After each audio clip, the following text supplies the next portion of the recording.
5 ఏళ్ల వయసున్నప్పుడు ఆయన నాన్నగారు చనిపోయారు. 16 ఏళ్ల వయసున్నప్పుడు ఆయన విద్యాభ్యాసం ఆపేశాడు. 17 ఏళ్ల వయసులోనే 4 ఉద్యోగాల నుంచి తొలగించబడ్డాడు. 18 ఏళ్ల వయసులో వివాహం చేసుకున్నాడు. 18 నుంచి 22 ఏళ్ల వయసులో రైల్ రోడ్ కండక్టర్ గా పనిచేశాడు, కానీ విఫలమయ్యాడు. లా స్కూల్ కి అప్లై చేశాడు, కానీ తిరస్కరించబడ్డాడు. ఇన్సూరెన్స్ సేల్స్ మ్యాన్ గా మారాడు, కానీ ఈసారి ఘోరంగా విఫలమయ్యాడు. 19 ఏళ్ల వయసులో తండ్రి అయ్యాడు. 20 ఏళ్లప్పుడు తన భార్య తనను వదిలేసింది. ఒక చిన్న హోటల్లో కుక్ అయ్యాడు. శరీరానికి కష్టం మిగిలిన తప్ప జీవితంలో ఏ ఎదుగుదల లేదు. అలా దుర్భరమైన జీవితం గడుపుతూ 65 ఏళ్ల వయసులో రిటైర్ అయ్యాడు.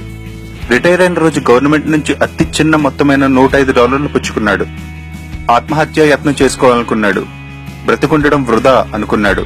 ఎందుకంటే తన జీవితంలో చాలా సార్లు ఘోరాతి ఘోరంగా విఫలమయ్యాడు.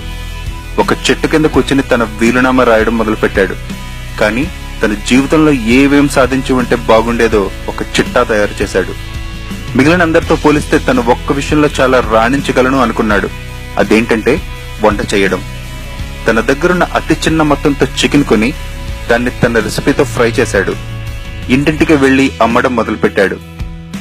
65 ఏళ్ల వయసులో సూసైడ్ చేసుకోవాలనుకున్న తను 88 ఏళ్ల వయసు వచ్చేటప్పటికి KFC సంస్థకి అధిపతిగా $100 కోట్ల గడించాడు.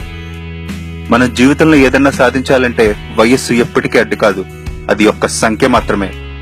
గుండెల నిండా దమ్ముంటే, సంకల్ప బలం గట్టిదైతే, ఏదైనా చేయగలనన్న నమ్మకం నీకుంటే నిన్ను ఆపే సత్తా దేవుడికి కూడా లేదు. ఈ నూతన సంవత్సరం మీరు తిరిగిలేని జీవితాన్ని గడపాలని ఆకాంక్షిస్తూ మీ తెలుగు గ్లోబ్.